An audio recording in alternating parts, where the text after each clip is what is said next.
mandate tu manda rondicha Tapsiga ni marro si saba coricha si saba coricha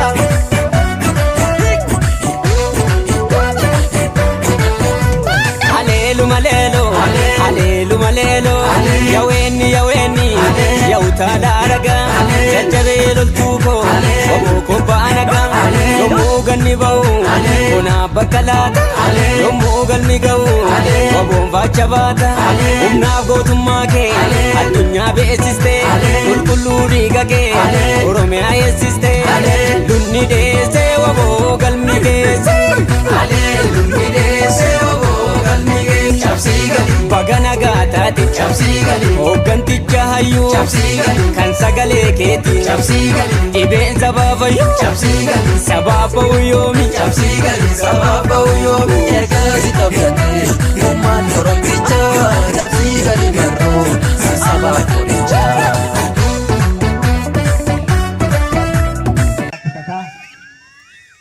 Nagatu.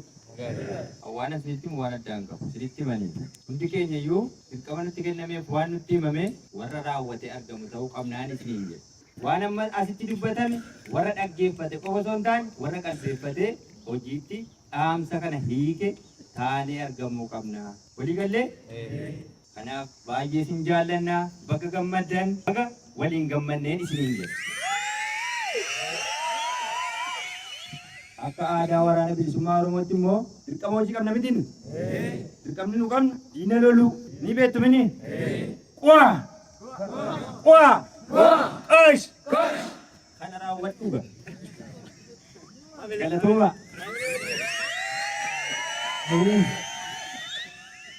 irraa barachaa jirra.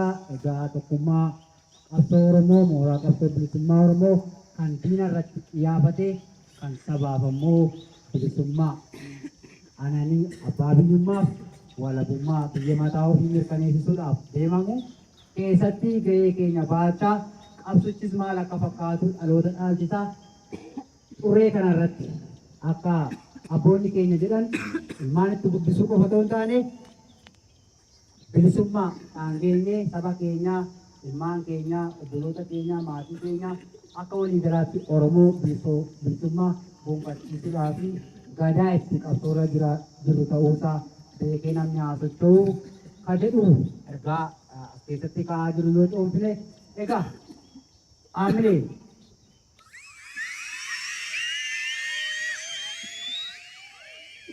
itti aansuudhaanii waltajjii keenyaa gara goolabaatti geessaa jirra. Ammas arraata biyyoolessa Oromiyaa karaa TV, karaa reediyoo, karaa telegiraamii, feesbuukii, tiwiitariidhaa fi kanneen adda addaa pilaatfoormii garaagaraatiin nu hordofuu dandeessu. Feesbuukii keenya laayik, sheer, fooloo gochuudhaanii telegiraamii keenya join gochuudhaanii maatii ta'uudhaan odeessaalee garaagaraa kan biyya keessaa biyya alaa mooraa qabsoo bilisummaa Oromoo akkasumas sochiilee diinii miidhaa diinii uummata Oromoodhaan ga'u irraa hordofuu dandeessu.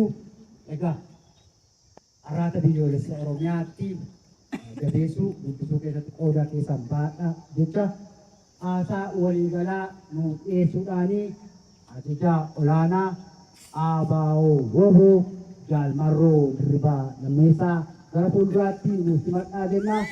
Biyya keessaa biyyaanaa baanaa Eessaa akkasumas biyya keessaa qabsoorraa akkuma Taanzaaniyaa dhaabbatanii waa'ee qabsoo bilisummaa Oromoo geggeessuuf wanta qabatanii malee biyya isaanii tooftaa ta'anii fayyadamuudhaanii qabsoo akka fidee biyyaas sirriitti akka olaanee biyya keessatti deebi'anii kan geggeessan ajajuutti hoogganotti deebi'anii gahee isaanii baatan guutuutti Oromoodhaaf hojjetan harka qaamleedhaan jaalladhoo.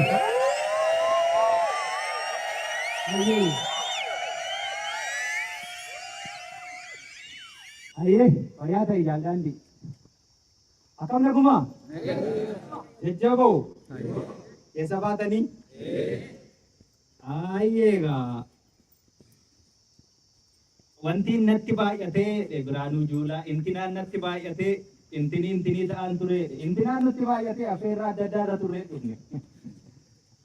Ayyee waraana bilisummaa Oromoo guutuu Oromiyaa keessaa buqqisnee baasneerra amma funaansa irra jirraa jedhanii koottaa funaanaa asittis dhangala'eeraa jedhaa jechuudha. Dhangala'ee miti ammas dhangala'amatti fufaa jechuudha kootu funaanaa.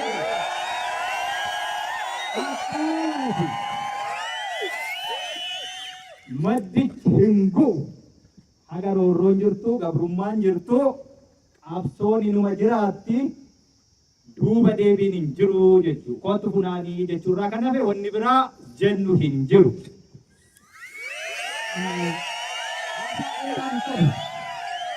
Haasaa dheeraan qabu. Hojii qofaan hojjenneetu guduunfaa sana haga bira geenyutti hin dhaabbannu, hin soksokna, hin fiigna malee. Kanaaf ololtuun hin loltu, loltuun ammoo hin ololtu. Warra ololaa achumatti gara golaa olola isaanii dhiisneetu warra lolaa gara dirreetti. Kanaaf gara dirreetti baatee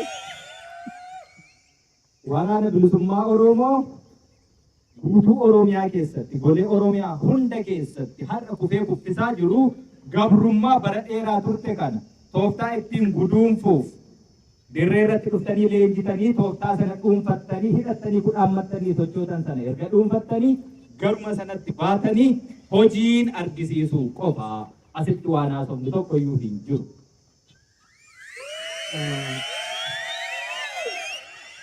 Keessa namaan beektuu keessa qabattee namaa laatti. Akkasii nuti dhiiroo. Waan manaa nu baasee jira, waan mana hunduu deebisutu jira. Impaayera Itoophiyaa sila jechaa turtan kana bututtuu, impaayera bututte kana immoo raafamaa turte kana diigamuu jirti. Impaayera kufte ka jennu Tigraay achi cituu, Oromiyaan as cituu, Gambeelli achi, Beenishaangulii as cituu, Sumaaleen achi cituu, Affaar achi cituu eega ta'uu mala. Impaayerri bututee ciccite kufe ka jedhamu jalqaba sammuu dhalootaa keessatti dhakkufa. Impaayerri Itoophiyaa amma biyyi Itoophiyaa jedhamtu Itoophiyummaan biyya kiyya jennee akka walootti sabaaf sablammiin biyyittii biyya kooti jennee kan irratti walii gallu biyya Itoophiyaa jedhamtu hin jirtu sammuu dhalootaa keessatti kufteetti. Biyyi sammuu dhalootaa keessatti kufte ammoo biyya walabaa fi birmada ta'anitti ciccituun isheen ooluu jechuudha. Kanaaf namni siichi ciccituu ishee eegu isheen ammayyuu ciccittee sammuu namaa keessatti sammuu dhalootaa keessatti duuteetti. Itoophiyummaa waloo irratti walii gallu hin qabnu waan ta'eef. Kanaaf impaayera kaleessa raasaa jechaa jirru Oromiyaa aannan keessaa dhadhaa baasaan suni dhiyaateeraa jechuu jaallatte moo jibbite? Dhiyaateera. Mootummaa bututaa soba qofaan jiraatu. Soba. Sobaan dhalatee, sobaan guddatee, sobaan jiraatee, sobaan immoo du'uuf deemu. Guutummaa Oromiyaa keessatti mooraan keenya kanuma. Kana miti jaallan moorichi. Kanumaa jechuudha. Hin bal'ate, hin guddate malee hin mixxiqne asii. Meetira tokkoyyuu hin sochoone jechuudha. Moorichi kanuma.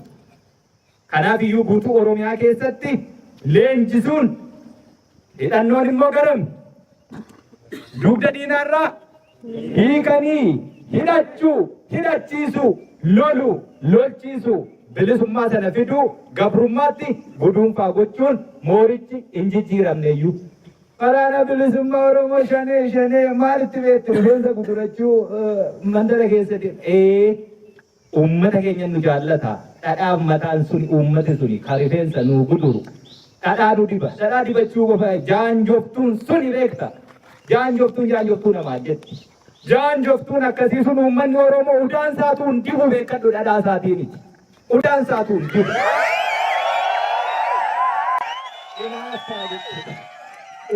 Udaan lafa gatanii hin dibu uummanni Oromoo warra sana. Gariin immoo wanni ilkaan 48 qabu faa tokko jira Shimallis waan jettan sun shanee ilkaan isaa 48 beekta.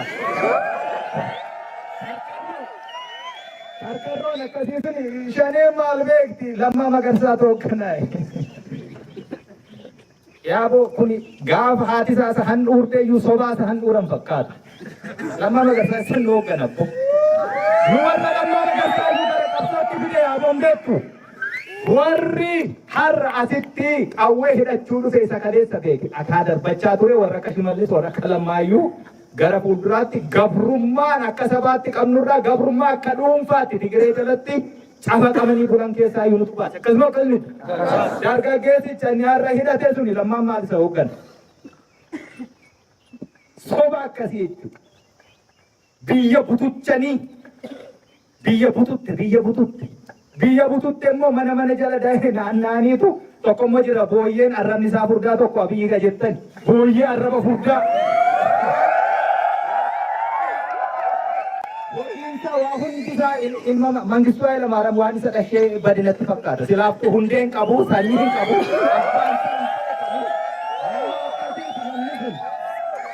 Yaaboo yaa argine warra kana waliin teenye keessee waa waliin haasofkuuti. Biraanuu Juulaa seera addunyaatuun beekan seera addunyaa dhiisii obboon seera isa biraatuun beeka. Warri waliin teenye immoo seeruma biyyittii konstituushinii biyyittiirra waan jiruyyuu akkatti haasa'uun qabu. Kanaaf walii galuu dadhabne beekta.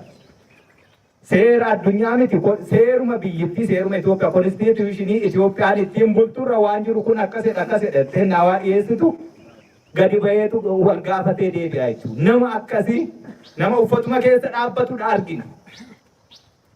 Uummanni Oromoo waan ittiin xumurachuu qabu karaa hedduu jira. Nagaafis nuti ammayyuu har'ayyuu balballi keenya bana. Garuu olola deemaa jira amma waraana bilisummaa Oromoo waliin nagaa dubbachuu hin jiru nuti gola keessatti hin dubbannu. Gadi baanii addabaabaayyiitti waan barbaadnu uummati keenya waan barbaadu beeku uummatatti dubbanna.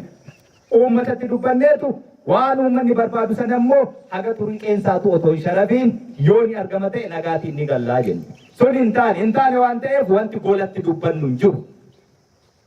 Kanaaf iyyuu deebinee jechuutti leenjisuutti hidhachuu fi lolachuutti.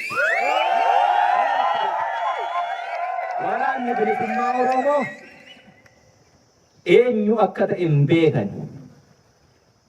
Gaafa nagaa fakkaate maqaa nagaani akka Abiishee Garbaa nama goyyomsuu sana akkasuma itti fa'a.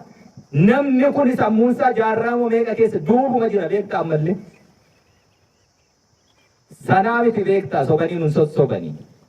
Dirree irratti maaltu akka ta'uuf jiru beekna. Sanaafuu itti qophoofnee deemne yeroo sana kumaatamaan lolee kumaatamaan irraa hiikkate. Waraanni bilisummaa Oromoo hooggansa tokko qofaa miti kan inni qabu. Qondaalota hedduu zooniilee 8 Oromiyaa keessa jiran keessatti eenyuyyuu jiraates jiraachuu baates lolanii lolchiisanii irraa hiikkatanii qabsoo sanatti xumura gochuu danda'anii gudunfaa gochuu danda'antu ture jira har'as boris jira itti leellise itti oomishe itti leenjise baase bobbaase guutee jechuudha.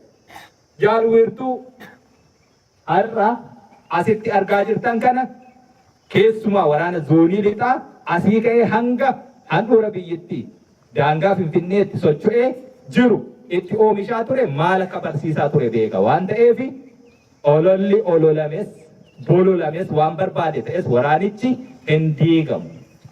Diigamuu hin danda'u.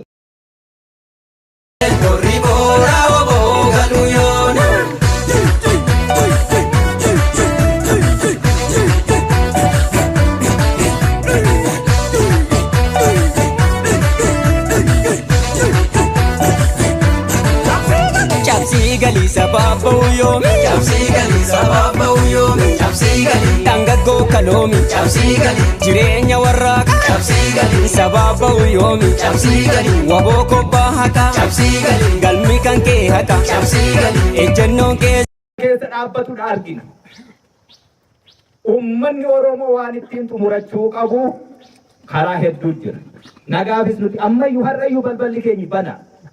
Garuu olola deemaa jira amma waraana bilisummaa Oromoo waliin nagaa dubbachuu hin jiru nuti gola keessatti hin dubbannu.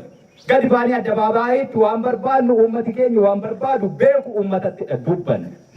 Uummatatti dubbanneetu waan uummanni barbaadu sana immoo haga turii qeensaatu otoo hin sharafiin yoo ni argama ta'e nagaatiin ni gallaa jenna. Sun hin taane waan ta'eef wanti golatti dubbannu hin jiru. Kanaaf iyyuu deebinee jechuutti leenjisuutti hidhachuu fi lolachuutti. Waraanni bilisummaa Oromoo eenyu akka ta'e hin beekan. Gaafa nagaa fakkaate Maqaa nagaani akka Abishee Garbaa nama goyyomsuu sana akkasuma itti fa'a. Namni kun sammuunsaa jaarraa meeqa keessa duubuma jira beektaa ammallee. Sanaa miti beektaa sobanii nun sossobanii. Dirree irratti maaltu akka ta'uuf jiru beekna. Sanaafuutti qophoofnee deemne yeroo sana kumaatamaan lolee kumaatamaan irraa hiikkate. Waraanni bilisummaa Oromoo hooggansa tokko qofaa miti kan inni qabu. Qondaalota hedduu zooniilee 8 Oromiyaa keessa jiran keessatti eenyuyyuu jiraates jiraachuu baates lolanii lolchiisanii irraa hiikkatanii qabsoo sanatti xumura gochuu danda'anii gudunfaa gochuu danda'antu ture jira har'as boris jira itti leellise itti oomishe itti leenjise baase bobbaase guutee jechuudha. Jaalwiirtuu har'a asitti argaa jirtan kana keessumaa waraana zoonii lixaa asii ka'ee hanga handhuura biyyattii daangaa Finfinneetti socho'ee jiru itti oomishaa ture maal akka barsiisaa ture beeka waan ta'eef ololli ololames bololames waan barbaade ta'es waraanichi hin diigamu. Diigamuu hin danda'u. Waraana diigamuu hin dandeenye kana keessa ibdeen xixiqqoon rakkoon xixiqqoon keessumaa ammoo kaa diinni lolaan dadhabee ololaan wallaalaa keenyaa fi jal'ataa nu keessaa qabachuu barbaadu jiru silaa akkasittiin osoo deemameera ta'e yoonayyuu hin jiru turre waraana kanatti tiksee yoonaan ga'ee. Waraanni bilisummaa Oromoo waan beeku beeka waan manaasa baasee jira. Gabrummaan manaasa baase roorrootu manaasa baase bilisummaatu immoo sagashe. Bilisummaan sun immoo karaa kamuu haa dhufu osoo hin sharafamii yoo dhufe ni ta'a. Jarri kun immoo bulgu karkarroo booyyeen amma sinii himi. Warra gabrummaa keessatti gabrummaa biraa jala kophee namaa haxaa ol guddate. Warri akkasii kun bakka ammaa kana ga'uufi lafa meeqa boolla meeqa warra seenaa gad'aantummaa qorqalbii hama xiqqeenya sammuu ofii keessatti qabaatee ol dhufe waan ta'eef qabsoon keenya achitti ol isaan kaa'e gonkumaa achii ka'uu hin danda'an. Kanaaf nagaan hin jiru. Nagaan haasofnus hin jiru kana booddee. Kan nuti haasofnu qubaanii jechuudha. Dhaloota qubeetis dhaloota qubaatis. Akkasumatti dhiiroo. Kan asii baatanii rakkoo guddaa keessa jira uummanni keenya. Rakkoon suni nutu fide.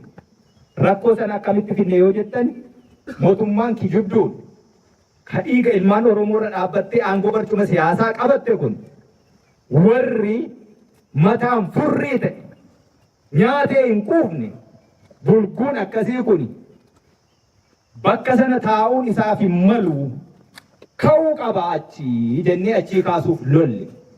Achii kaasuuf waan lolleefi akka barbaadetti guutummaa Oromiyaa keessa bulufuu hin danda'u qawwee isaatiin nagaa tiksisiisuu hin danda'u. Erga isa lollee akka inni Oromiyaa keessa akka barbaade hin garmaamne goone waan gochuu qabnutu nurra ture. Wanti gochuu qabnu bakka isaa nuti immoo lafa dhaqnee akka inni hin garmaamne goonetti nagaa tasgabbii fiduutu nurra ture. Nagaaf tasgabbii fiduu dadhabuun keenyi suni gaafatama jalaa nuun baasu. Mootummichi mootummaayyuu miti sun hattoota shiftoota jechuudha. Shiftaa magaala keessa. Shiftaan magaala keessa akkasittiin barcuma aangoo siyaasaa qabatee uummata kana dararuu bakka sanaa kaasuuf jecha akka inni sochoon erga goone bakka isaa qaawwa uumame sana nagaaf tasgabbii fiduutu nurra ture. Kuni dadhabina keenya. Jijjiirraan nuti fiduu jirru amma kana booddee uummata bakkatti waa himatu dhabee saamamaa jiru. Uummata seerri iddootti kabajamuu fi dhabee ukkaamsamee guyyaarraa guyyaatti saamamaa jiru. Isa sanaaf nagaa fi tasgabbii buusuu akka inni nagaan bahee qotatee daldalatee baratee nagaan naannoo isaatti tasgabbiin naannoo isaatti bu'ee jiraatu gochuutu nurra jira. Kana gochuu hanqachuu keenyaanidha gaafatama seenaas gaafatama seeraa jalaas hin baatu. Kan sanarraa hafe garuu guutummaa guutuutti wanni biyyittii kana keessatti ta'u wal'aansoo bulguu walii wal qabaa jirru waliin waan wal qabatuuf wal'aansoo sana gochuu keessatti immoo bakka inni daddaaqamaa jiruu fi laaffataa jirutti bakka qabachuu danda'uutu nurra jira waan ta'eef garasitti deemuu qabna akkasitti leenjitanii sanaafis leenjitanii dhukaasa qofaa miti kana booddee. Uummanni keenya bakka itti ibdee furatu caaseffama akkasiitu gochuu danda'utu nurra jira. Imalli keenya hin dhaabanne jettan isiniyyuu hin jijjiiramne jettan isiniyyuu sun hin jijjiiramne. Kana booddee lola gurguddaa miti kan nuti lollu. Lolli nuti lollu inuma beekama. Torbee booddee itti ilaaltu waan loluuf deemu. Dhaqxanii itti dabalamtu. Qawweetu dhufee lafa kana ciisuu jira waan ta'eef irraa hiiknaa jechuudha. Akkasii miti yoo boo? Akkasii miti? Warri kun beeke as dhaabbatee si joboobi'utti jiru si qolomsee deemuuf jechuu si qircate. Jalaafta? Jalaafna? Hin haftan miti? Irraa hiikna? Hin hidhanna? Ni lolla? Ni lolchiisna? Qabrummaatti? Umura dhagoonaa jechuudha.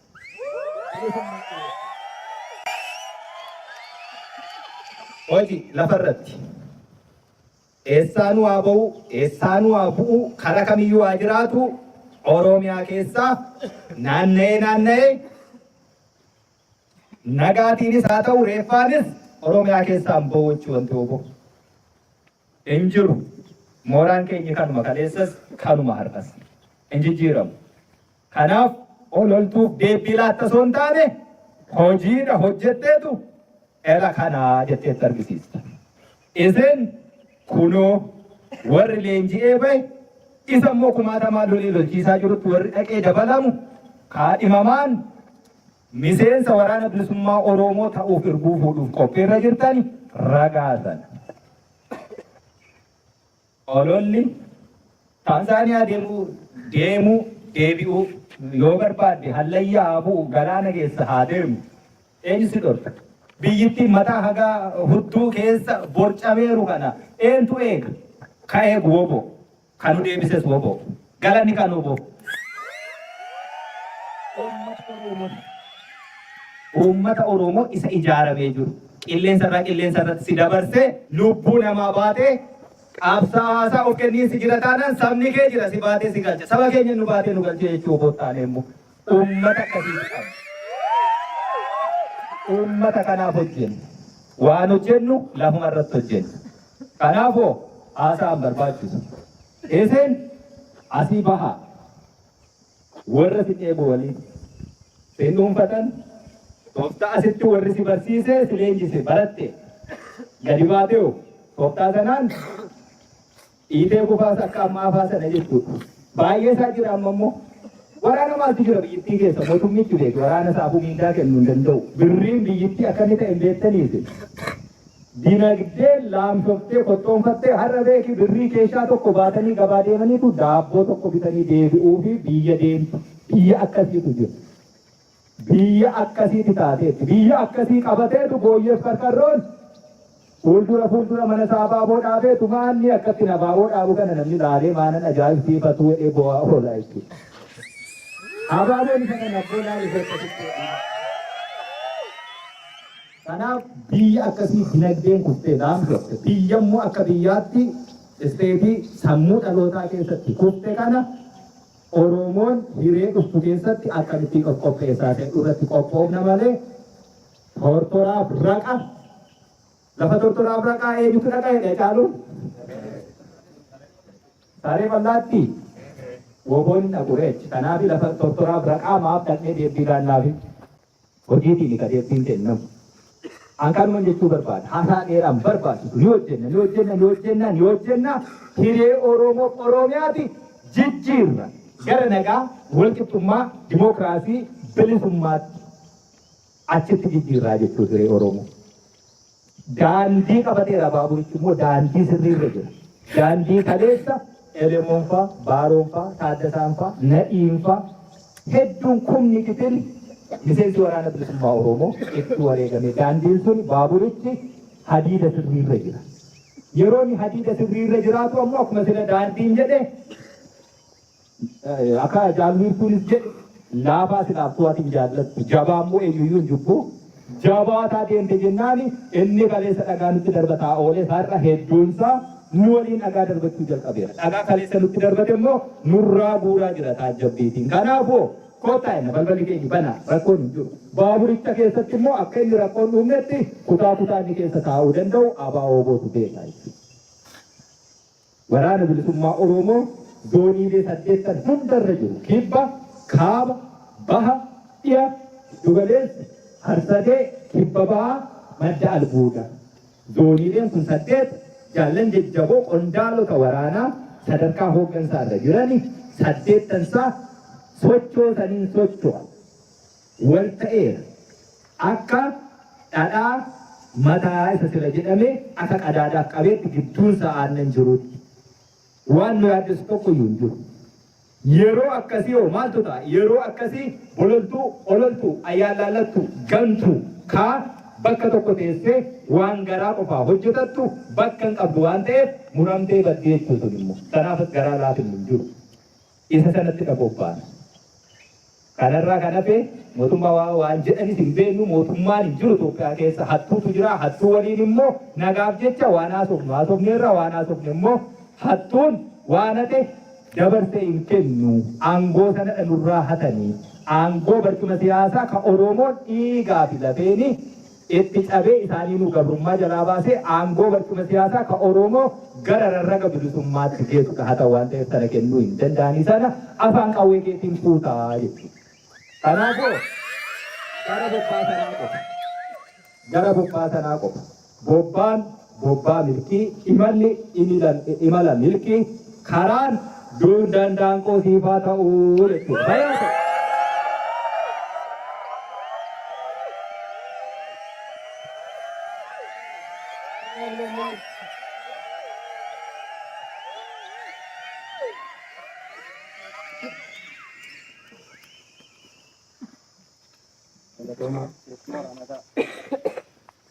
Amne.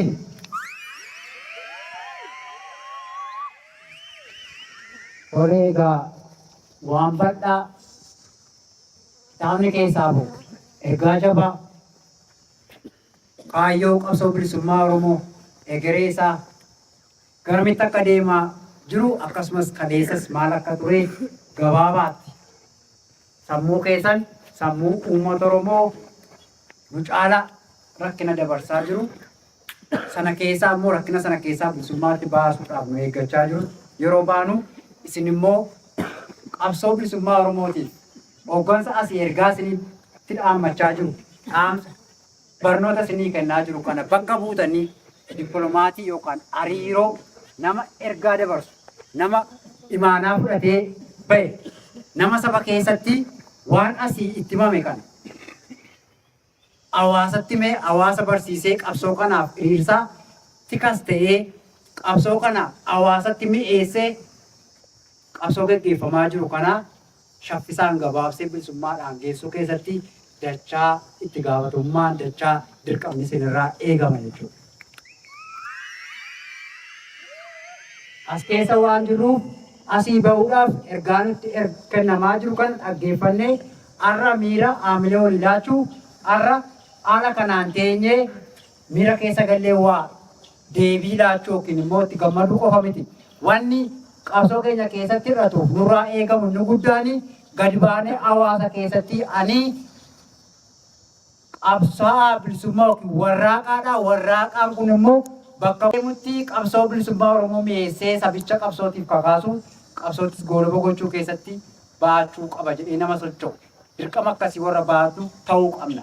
Isa kana yoo goone hawaasni keenya duris waliin jira dachaan wajjin socho'a. Qabsoon keenyas immoo diinaan osoo hin tuttuqamne bakka barbaadde shaffisaan geessisuu keessatti nuti irra caalaa baay'ee hojjechuu hawaasaaf gadi jechuu qabsoof gadi jechuu diina irratti immoo hojjechuu danda'uu qabna. Kan nuti hojjechuu qabnu gadhiituu qabnu kan nuti miidhuu qabnu diina keenya qofa gara kamiini akkaataa barbaachisaaf deebiitti laachuu dandeenyu qofa. Hawaasa keenya garuu yoomumayyuu hawaasi keenya gooftaa keenya isa sirrii isa yeroo adda addaatti hoogganni keenya as dhaabbatanii jedhan sana kan nuti bilisummaa finnuuf hawaasa keenya waan ta'eef hawaasa keessaa qabsoon kaate immoo dungoon ishii hin dhaamtu. Kanaaf isa kana imaanaa hooggantoonni keenya qabsoon nutti laattattee gaafa gadi baanu yeroo hundumaa meemoriin keenya meemoriin sirba warraaqsaa yookiin sirboota adda addaa sirbuurraa imaanaa ergaa warraaqsaa qabsoo gurra keenyarraa haa sirbitu haa hiyyisiistuun jedhan dhaamsa kiyya. Yee waltajjii keenyaa yookiin qophii keenya muraan geenyeerra egaan dhaggeeffattootaaf daawwattoota arraata biyyoolessa Oromiyaa kabajamoo kan isin hordofaa turtan qophii eebbaa kaadhimamtoota waraana bilisummaa Oromoo marsaa Irbuushinniigaa mooraa waraana bilisummaa Oromoo zoonii lixaatti geggeeffamaa turedha. Mooraa kana keessatti waan lama geggeeffame. Tokko kaadhimamaa gadi ba'ee wobootee diina loluu akkasumas hooggana kan mooraadhaa baalli yookaan fiingee mooraa hoogganaaraa gadaa itti aanuu yookaan immoo barasaattis leenjisee lolee lolchiisee mooraa yookaan qabsoo bilisummaa Oromootiif keessaa ba'achuu qaba jedhan yeroo itti wal jijjiiranidha.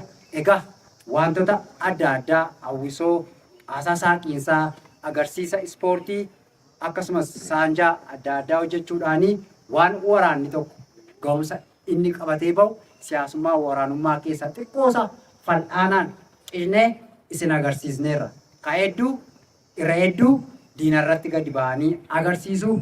Egaa fuulduras mooraa waraana bilisummaa Oromoo kan lixaas kan iddoo adda addaattis argamne akkaataa hoogganni caasa aaraatiin tolfateen zooniiwwan adda addaa dantaa aadaa beeksisaa jalatti wantoota mooraa zoonii adda addaa keessatti eebbaaf dhimmoota garaagaraa woboon taasifatu waraabanii isiniif dhiyeessu arraanni biyyoolessa Oromiyaa tamsaasuudhaan uummataan ga'ee uummata qabsoodhaaf dammaqsaa ni kakaasaa akka isaan qabsoo isaaniirraa abdatan ni taasisa jechuudha. Biyya keessaa biyya alaatti agammaatti ayaatan agammaatti obsaan aga xumuraatti waan nu waliin turtaniif guddoo galatoomaa isiniin jedha.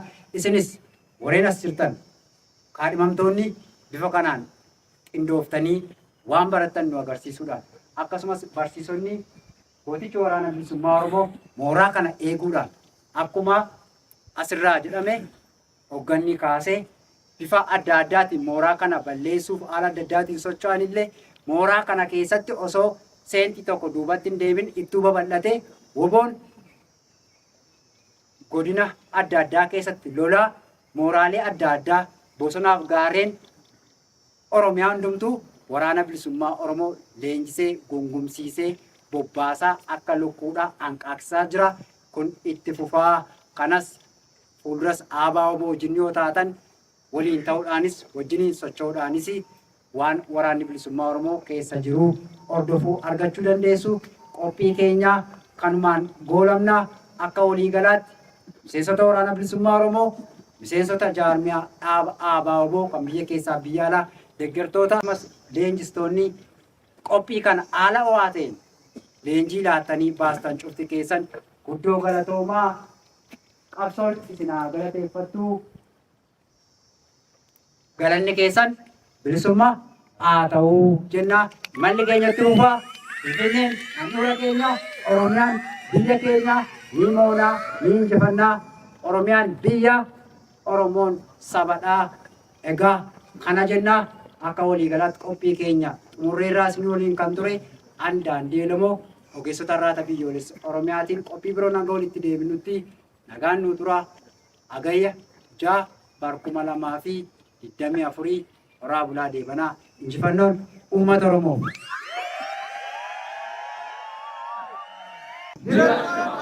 Marsaa Irbuushinniigaa jirtu Oromiyaa keessaa woboon maal kajeele Adeela kajeele shaggar keessaa woboon maal kajeele Adeela kajeele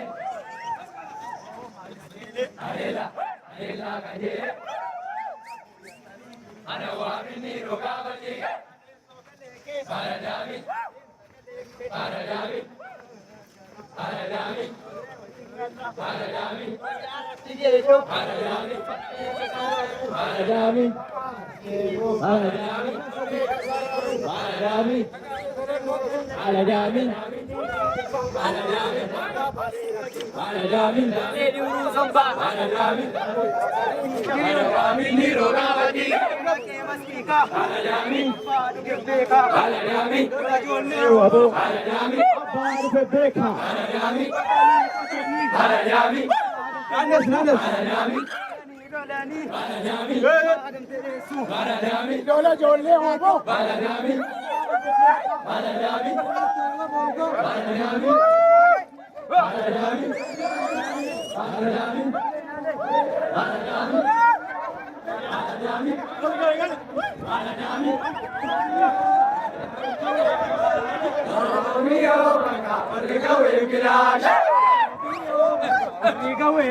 Jibba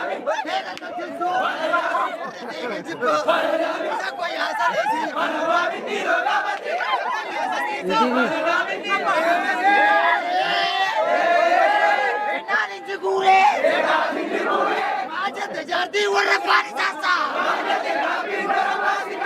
rammataa fi siyaansisa amii ante malee galtu takko yaasaniiti manawaamin dhiiroo gaafate takko yaasaniiti manawaamin dhiiroo gaafate naatanii rakkaate alla baneeratti gadeen uruusommo asiin gadi kullo arraagessi uummo asiin gadallayyaa sodaa eenyu galla takko yaasaniiti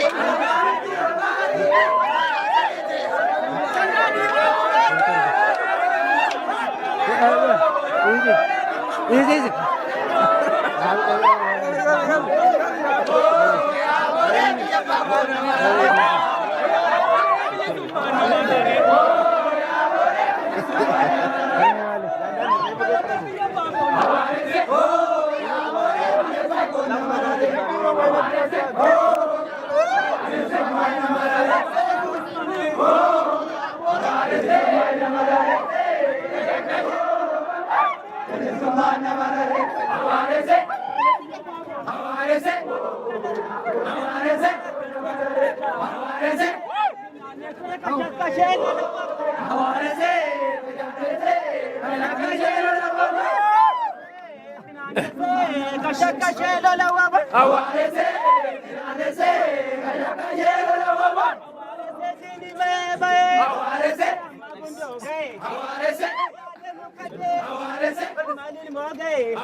Bakalata, Mughal Migau, Wabomba Chabata, Umnagotumake, Adunya Besiste, Ulkuluri Gage, Uromea Siste, Lunni Dese, Wabogal Migese, Lunni Dese, Wabogal Migese.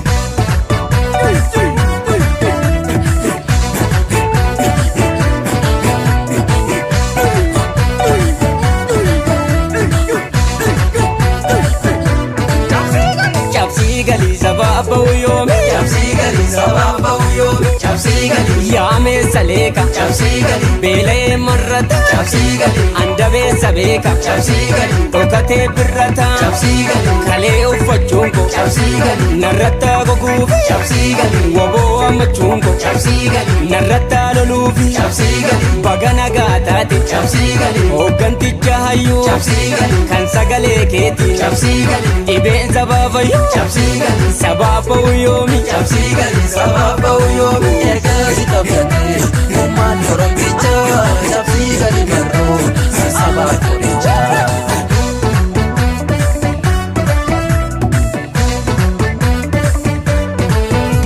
Haleelu maleelo, haleelu maleelo, akaa'u manyaata, inni ooftuu kana, jaallan dirree qabsoo, sisi ooftuu kana, asiin gadallayyaa, onna daachuuf jira, jajjabee koo dhufee, lammachuuf jira, irraan gadeessayyoo, waltii keessi du'ee, borri saasii wayyoo, bakakkaatu bu'ee, borri booraa waboo galuu yoona, borri booraa waboo galuu yoona.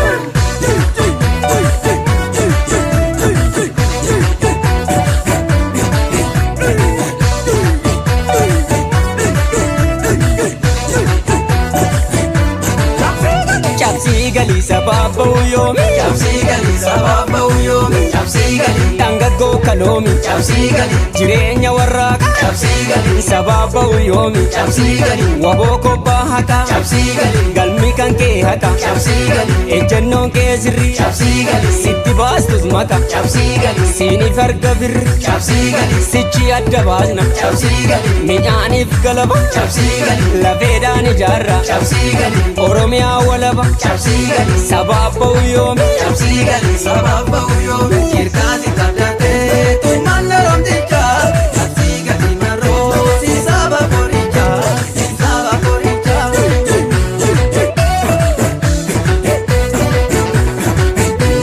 Uno wabooni lola, inni sodaatu nolola. Uno wabooni lola, inni sodaatu nolola. Kan jaalatan jibbu, kan jibban jaalachuu, ofiisaatti dhiisee, sabaaf lubbuu laachuu, galaanarra ce'u, isistuun markaba, sabaaf lubbuu laatee, oguufee maal qaba, bakkalchi ni baati, kan ifa kennitu, jajjabeen ni galti, kan sabaaf hinnitu, wabooni lolaa inni sodaatu nolola. Waboni lola inni sodaatu nolola.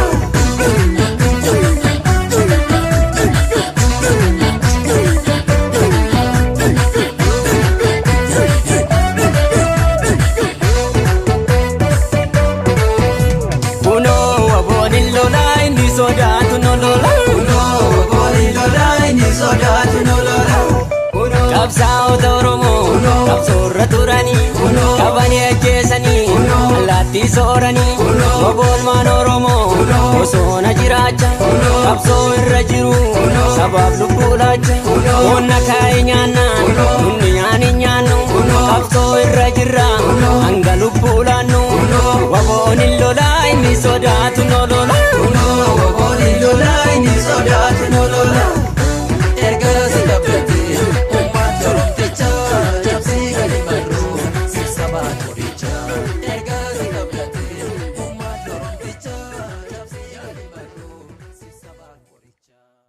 Ifa urjita angga mul'adha.